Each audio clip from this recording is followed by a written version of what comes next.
Monsieur le secrétaire d'État. La parole est à Madame Claudine Schmitt pour les Républicains. Merci Madame la Présidente. Monsieur le Premier ministre, j'emprunterai ces mots à Benjamin Franklin. En ce monde, rien n'est certain, à part la mort et les taxes. Les Français sont excédés. Ils attendent de vous une réponse claire et immédiate à l'insécurité économique qui règne désormais dans notre pays. La France s'enfonce chaque jour dans un marasme de plus en plus profond. Les Français sont en colère, ils se font entendre. Je constate que malheureusement, la France est en tête du palmarès des pays aux impôts les plus élevés selon l'OCDE. Chez nos voisins, les finances publiques sont plus saines. Les entreprises trouvent des marges de manœuvre, le chômage baisse. François Hollande ne cesse de marteler que les impôts n'augmenteraient plus, mais c'est sans parler des taxes qui, elles, augmentent. Je prends par exemple le projet de loi de finances rectificative pour 2015 qui accroît la fiscalité écologique. Nous sommes favorables à cette fiscalité pour autant que d'autres taxes baissent.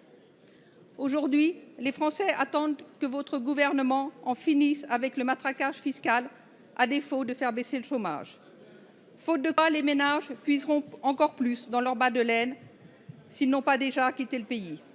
Monsieur le Premier ministre, ma question est double.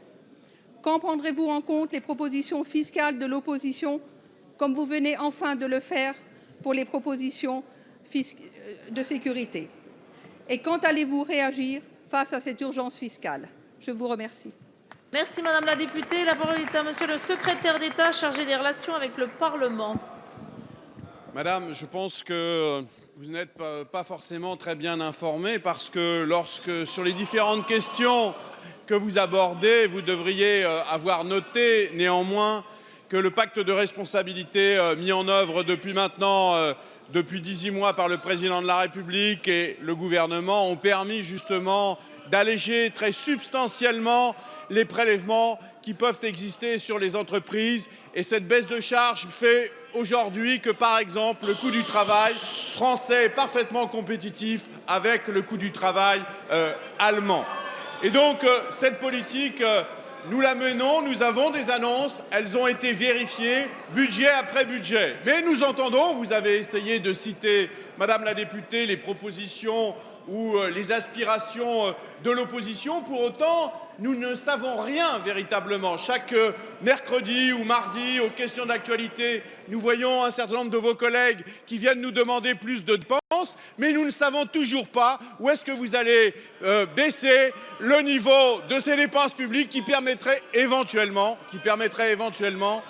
de baisser la fiscalité. Alors, je crois qu'au-delà des déclarations d'intention, Madame la députée, il serait tout à fait utile que l'opposition fasse ce travail de clarification sur le sujet de la fiscalité, sur le sujet du budget, comme de la même façon, elle pourrait le faire aussi sur sa stratégie politique. Et d'ailleurs, il me semble que les Français vous ont dit ces derniers jours que peut-être la position qui était la vôtre n'était pas si claire, qu'elle manquait un petit peu de précision et que, au contraire, ce gouvernement prenait, lui, sa responsabilité. Merci.